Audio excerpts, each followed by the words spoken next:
Hi folks, welcome to another lifestyle edition of Tech Life Pro. I have with me here a Rolex Yachtmaster, reference 116622. This is the new one with the sunburst blue dial.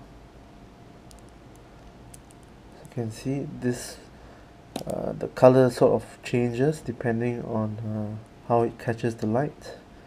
It's a very nice update to the Yachtmaster. And the difference between this Yachtmaster and the old one of the differences is that the bezel here is entirely made of platinum, whilst the older one only has a platinum coating on the bezel. And as always, the brushed side links and the polished center links. Rolex has also upgraded the bracelet and the clasp for the new Yachtmaster.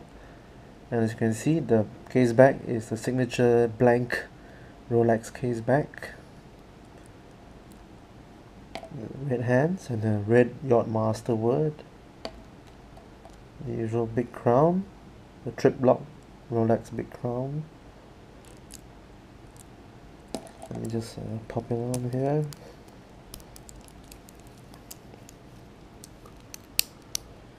There we go. This is how it looks on the wrist. And there you have it, the new Rolex Yachtmaster with a blue dial. If you enjoy our videos, please remember to subscribe to Tech Life Pro. Thank you and good day. Tech Life Pro.